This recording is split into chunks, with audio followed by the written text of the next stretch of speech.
Cindy says, I feel inadequate because I'm a stay-at-home mom. What is my reply to that? Oh boy, I bet you guys can guess.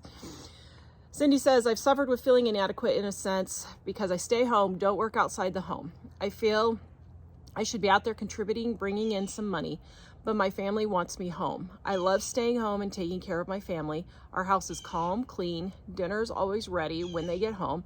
I can take the kids for doctor's appointments and not have to take off work, etc. We eat home-cooked meals about 95%, maybe go out once a month. I want it to be special to go out to dinner, not taken for granted thing. This video is brought to you by our Dining on a Dime cookbook. We have quick and easy recipes your family will love to help you get in and out of the kitchen fast. Please visit us at livingonadime.com. It's 25% off now. Okay, first of all, listen to what you just said. You feel inadequate, and yet your home is taken care of, it's clean, you have meals on the table, you're not stressed about appointments, all of that kind of stuff. And it says, my family wants me to stay home. Your family is okay with this. Who cares what the rest of society thinks? Stop getting your value from the outside world.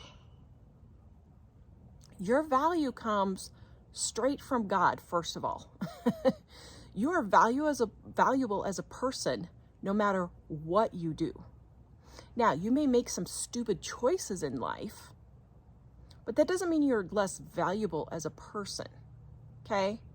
You may make some mistakes in life. That's okay. Doesn't mean you're less valuable as a person. So stay-at-home moms, you've got to stop beating yourself up that you're not bringing in money. Now, when the kids are little, it's really hard for moms to be bringing in money when the kids are little.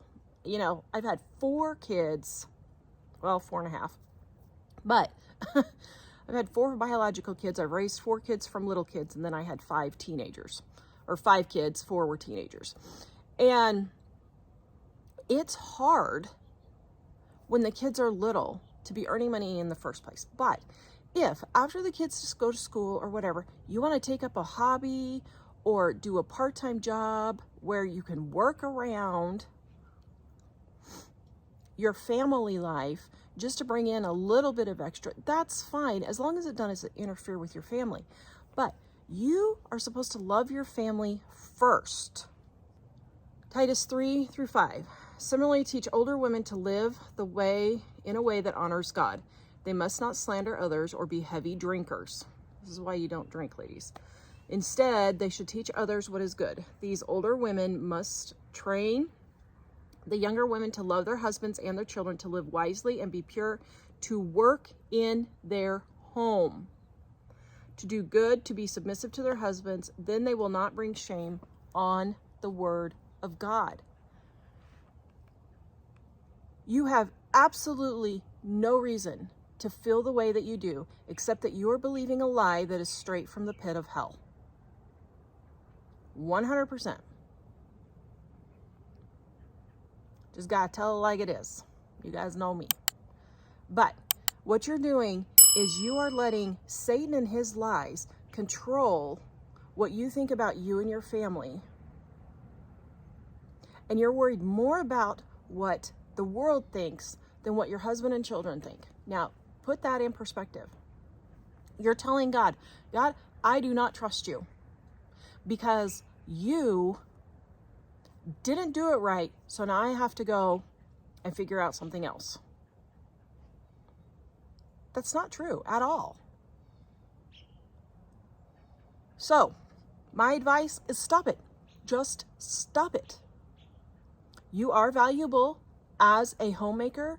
You are doing a good job keeping your home clean and safe, and a safe place for your family. I don't mean just like, with protection, but a safe place as far as it being cleanly, and the kids can come home and relax. Your husband can come home and relax. It's okay. It is okay. So stop beating yourself up and listening to the world. You are doing a good job. Keep doing it.